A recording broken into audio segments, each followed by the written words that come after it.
Alors, vous n'avez pas eu de lymphoscintigraphie et vous vous posez la question de la pertinence d'en avoir une.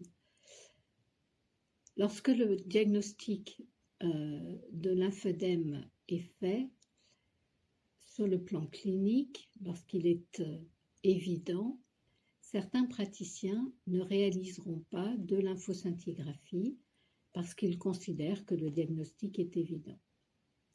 Il y a toutefois des cas dans lesquels la lymphoscintigraphie a une utilité clinique certaine. Lorsque vous avez un lymphœdème qui ne touche qu'un membre, par exemple le membre inférieur droit ou le membre inférieur gauche, il est intéressant de réaliser une lymphoscintigraphie sur les deux membres, car si l'on trouve des anomalies du fonctionnement du système lymphatique sur la jambe qui est encore asymptomatique, on pourra mettre en place des mesures préventives afin d'essayer d'éviter l'apparition d'un lymphœdème sur la jambe contralatérale. Cela a donc un intérêt clinique évident.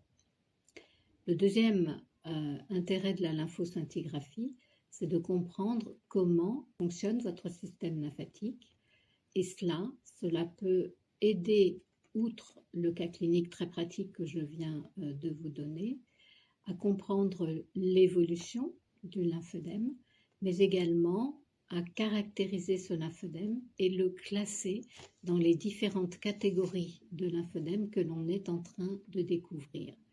En réalité, lorsque l'on parle de lymphœdème primaire, ce serait comme parler de l'ensemble des maladies artérielles congénitales comme étant une unité unique, et manifestement, pour le lymphœdème primaire, ce que l'on appelle un lymphœdème primaire, eh bien, c'est un ensemble de plusieurs dizaines de maladies dont l'histoire naturelle est très différente de l'une à l'autre. La lymphoscintigraphie nous aide à définir au mieux cette histoire naturelle.